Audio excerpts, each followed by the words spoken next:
आज हम बात करते हैं एसिड और बेस यानी कि अम्ल और क्षार की कुछ बारीकियों के बारे में। बहुत से बच्चे परेशान होते हैं कि हम एसिड और बेस कैसे पहचानें।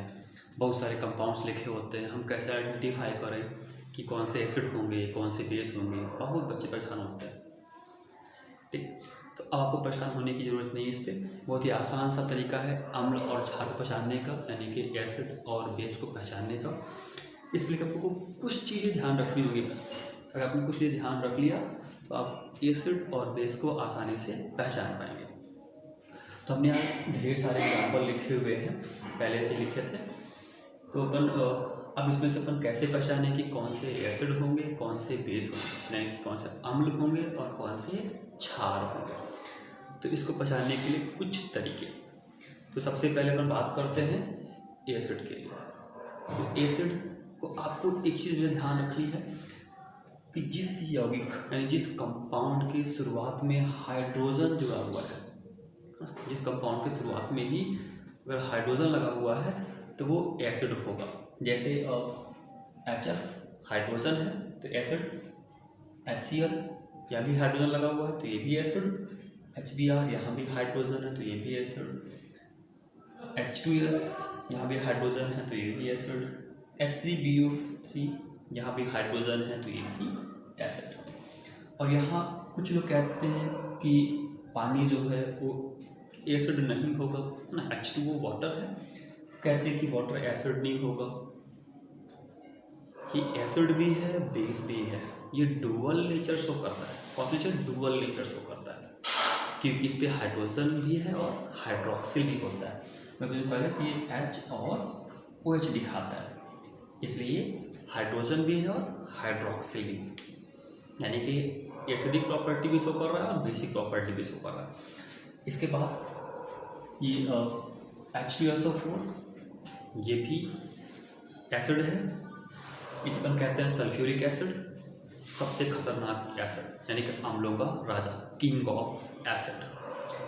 ये ऐसा एसिड है कि इसकी वजह से ही किसी भी कंट्री की जो डेवलपिंग पावर है उसको शो किया जाता है कि कौन सी कंट्री कितनी डेवलप्ड है। इसके कंजम्पशन पर जितना ज़्यादा H2SO4 का जो कंट्री यूज़ करती है वो कंट्री उतनी ही डेवलप्ड कंट्री मानी जाती है। ठीक, फिर H3PO4 यहाँ भी हाइड्रोजन यानी कि ये भी एसिड, HNO3 इसमें भी हाइड्रोजन ये भी एसिड, H3PO4 यहाँ भी हाइड्रोजन है शुरुआत में तो ये भी एसिड। ठीक, तो ये पहली बात हुई कि जिस कंपाउंड के शुरुआत में हाइड्रोजन होगा वो एसिड होंगे। फिर उसके बाद सेकंड रूल पे आते हैं। तो सेकंड रूल क्या कहता है? जिस कंपाउंड में कोई फंक्शनल ग्रुप लगा हो ना, COOH क्रियात्मक समूह लगा हो, कोई फंक्शनल ग्रुप लगा हो तो वो भी एसिड ही कहलाएगा। जैसे COOH, HCOOH ये भी एसिड, फॉर्मिक एसिड, CH3COOH ये भी एसिड है, एसिटिक एसिड, C2H5 COOH यहाँ भी OH लगा है तो ये भी कैसा हो गया? प्रोपेनोइक एसिड, मतलब ये भी एसिड हुआ।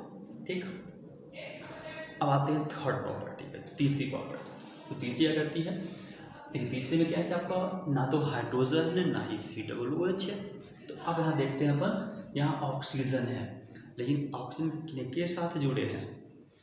जुड़े किसके साथ हैं?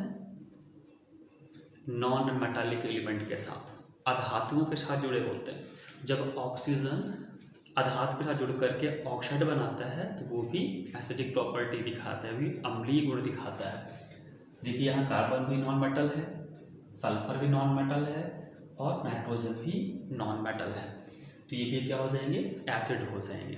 ठीक, अब इसके बाद अपन बेस पे आते हैं। तो बेस जिन कंपाउंड के शुरुआत में नहीं बल्कि अंत में, लास्ट में हाइड्रोक्सिल ग्रुप जुड़ा हो, OH जुड़ा हो, वो भी बेस कहलाएंगे। जैसे ये OH, KOH तो ये भी बेस हो गया। NaOH देखिए यहाँ भी बेस है, MgOH का होल ट्वाइस देखिए यहाँ भी OH है तो ये भी बेस हो गया। AlOH यहाँ भी ये भी बेस हो गया। CaOH का होल ट्वाइस यहाँ भी बेस हो गया। ठीक। तो ये बेस के लिए तो ये पहला प्रॉपर्टी हो गया, पहला गुण हो गया, पहला रूल हो गया ये कि अपन बेस को कैसे पहचाने। इसके बाद अब अगर किसी भी कंपाउंड में ये OH नहीं है तब हम बेस को कैसे पहचानें। तो अगर कोई ऑक्सीजन मेटालिक एलिमेंट के साथ यानी कि धातुओं के साथ जुड़ जाए, है ना, धातु से जुड़ करके अगर कोई ऑक्साइड बनाता है तो वो भी क्षारीय गुण रखेगा, यानी कि वो भी बेसिक प्रॉपर्टी रखेगा। जैसे देखिए आप कैल्शियम ऑक्साइड, तो ऑक्सीजन बाइंड हुआ किसके साथ, मेटल के साथ, तो ये कैसा हो गया, बेस हो गया, यानी कि क्षार हो गया। ये एल्युमिनियम ऑक्साइड, देखिए ऑक्सीजन है किसके साथ जुड़ा हुआ है, एल्युमिनियम मेटल के साथ जुड़ा है, तो ये भी क्या हो गया, बेस हो गया।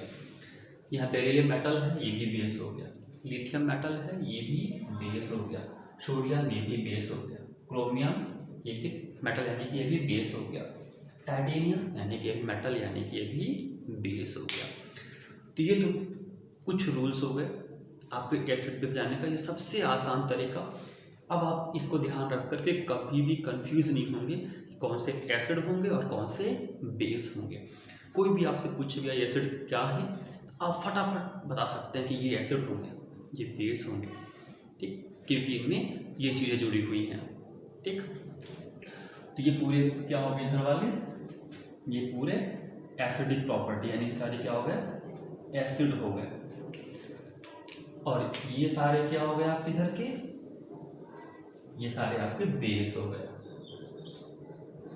ठीक। तो अब किसी बच्चे को डाउट नहीं रहेगा, बहुत ही आसान तरीके से आपने सीख लिया कि एसिड अपन कैसे पहचाने और बेस कैसे पहचाने। बहुत बच्चे